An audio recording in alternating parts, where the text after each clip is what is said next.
Hey, welcome to John's Guitar Lab. Mel Bay time again. Alright, on our last video on Mel Bay, we were at page 36. We went over the G scale, we went over 2/4 time. There's the piece in there in the evening by the moonlight. And remember I said, just play the top note and then later on start adding in the rest of the notes. Okay, hope all that worked out really well. All right, any questions about that? So far I haven't received any, so that's maybe a good thing. All right, but if so, please, contact me.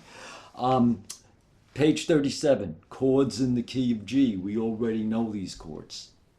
All right, the accompaniment styles that they have, you see you have bass chord, we're familiar with that also.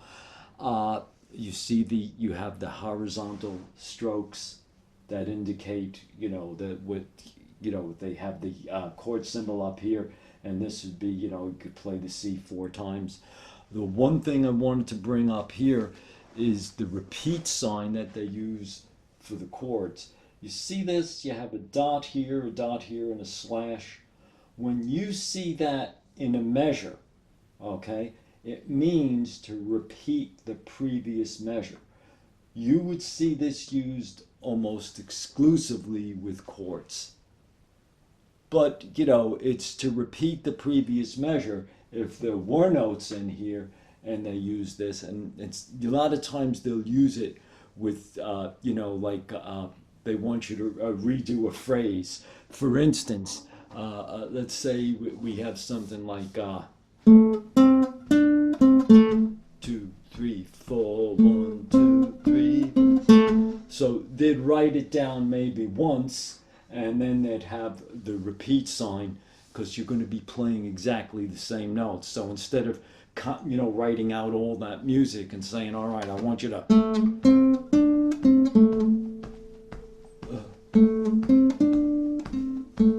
okay, instead they just use the repeats. All right, that's generally what this is about. Okay. Below, on the lower part of page 37, you'll see etude, and you'll see that it says that they're introducing the two notes, or the one note on the third string and the one note on the second string. Well, it's the D and the B. All right. Now, we know D here, third finger, third fret, and you'd see that there on the music, and B is opened. Now, what's happening, they want you to play those at the same time. Obviously, you can't do that on just one string. So what we do is we go to the string, the lowest string, in this case a string above. All right, we find the B there, and now we can play the D and the B together. Okay, remember from one of the earlier videos, probably more than once, I mentioned with the use of the C scale how to figure out all the notes. So that's how we know this is B. Okay, B, D, and they play it together. A little bit on how the etude sounds. Okay, it's 4/4 time. You see the sharp up on the top line, so we know we're in the key of G, and all the F's are sharp. Okay, etude, 1, 2, 3, 4.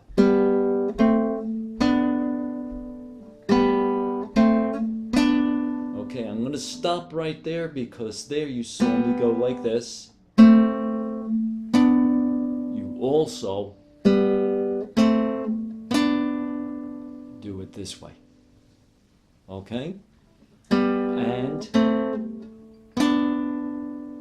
did we get that?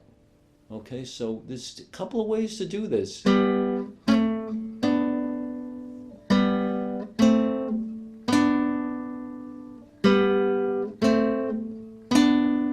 right, this way is going to be hard. You're going to see that happening in your fingers and things.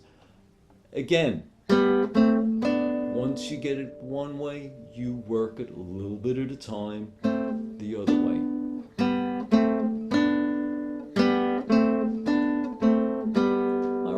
So take your time with that. All right? Have fun with it. Don't let it make you crazy. All right? Questions, comments below.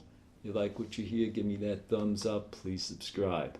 All right? And for all those, want to wish you a Happy New Year.